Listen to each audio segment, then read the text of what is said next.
I was out to dinner a while ago with a friend of mine, and his job has nothing to do with audio or music, but he was telling me about this framework his boss taught him that applies to learning and mastering any new skill. And it's a process that you always have to follow that goes simple, complex, simple. And as he explained this in context of his job, I immediately connected it to my experience of learning how to record and mix at a pro level. And I don't think anyone can really escape this process. And you'll probably see yourself in a lot of what I'm about to say. So simple. Okay, starting out, everything seems simple. For me, when I started, I literally knew almost nothing about recording and audio engineering. Like, I didn't know that mixing was anything more than just balancing the faders and pan knobs. I didn't really understand what a plugin was. I didn't think about EQ or compression or any of those things. I literally just had some gear and a guy showed me how to get a signal into Pro Tools and record a track. And that's all. You just recorded sounds and then you mixed it with the faders. And there's something special about this because in a sense, I had the fundamental mindset right. I didn't understand that you could change or fix things later. So all it was get a sound that I thought was cool in the room, put a mic on it and capture it. And that was it. I didn't even know there were different types of microphones. So I just tried random stuff. Like the first time I mic'd up a big 8x10 bass cap, I had this tiny little small diaphragm condenser right up against the speaker grill. I just didn't know. I didn't know anything.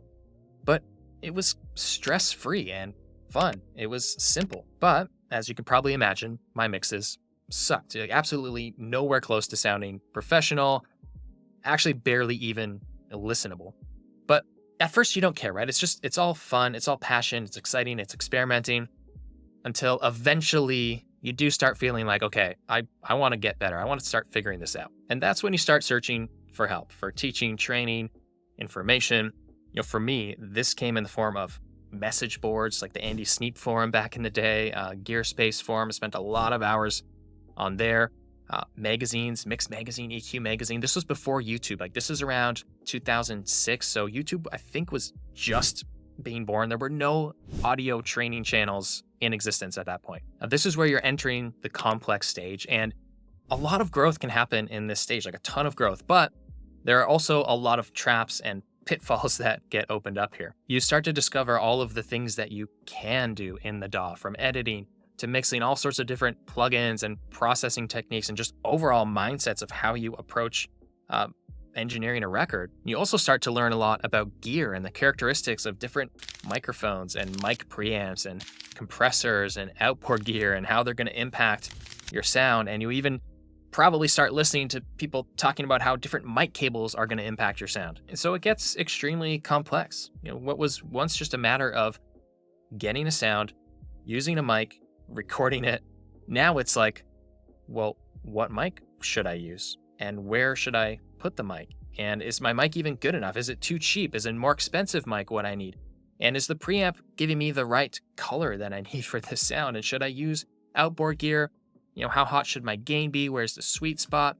Does it really matter? Because I'm just going to totally change and fix this in the mix anyway. And are my monitors lying to me? Am I even hearing things properly to make a good decision because my room isn't treated well? There's all these thoughts and doubts and questions just circling in your mind as you're just trying to make music.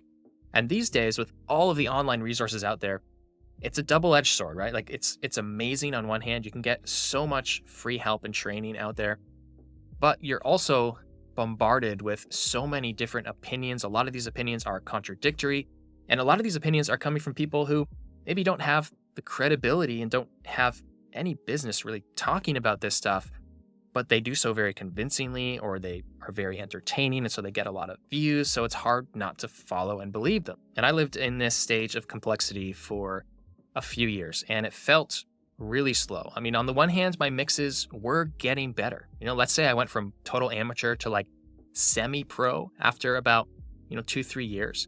But I also started to get a lot more frustrated, and it seemed like I was gaining all this knowledge, but it wasn't translating to the sound I actually wanted to come out of the speakers.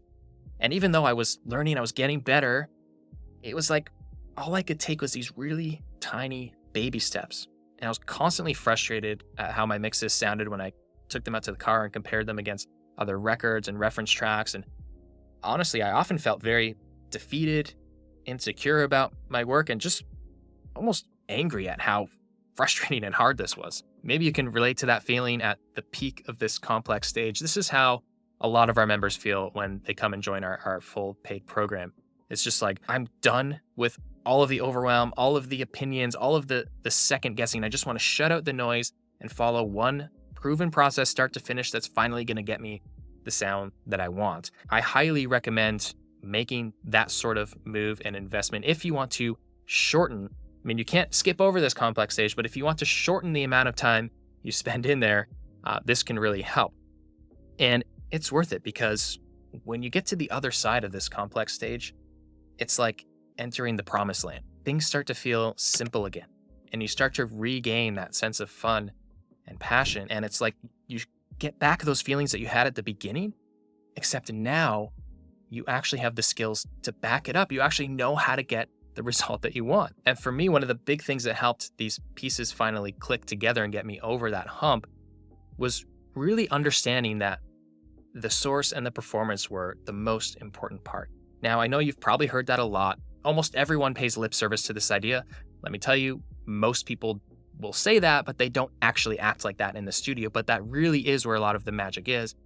And then the mix is just kind of the icing on the cake, right? It's not supposed to be the savior of all your mistakes. That means mixing started to become fun and fast and like creative. It was no longer this arduous technical task of endlessly hunting down problems. I stopped caring about gear. I was no longer buying and selling all these expensive high-end pieces and going into debt. So that saved me a lot of money.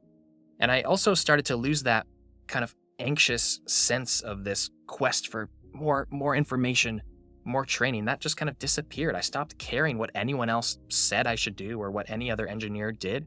I stopped being interested in new plugins, unless I saw that it was going to save me a lot of time. I just didn't care. Because when you finally know and you really grasp deeply how all of this actually works and what actually matters, it does become simple again, and you can start ignoring the noise. Like, you could probably not buy another piece of gear for the next 5 years and just keep on doing the craft and getting amazing results. So if you're somewhere in one of those first two stages, especially if you're in the height of that complex stage, I feel your pain. I know exactly what that's like. Keep going. You will get over it. You can get over it.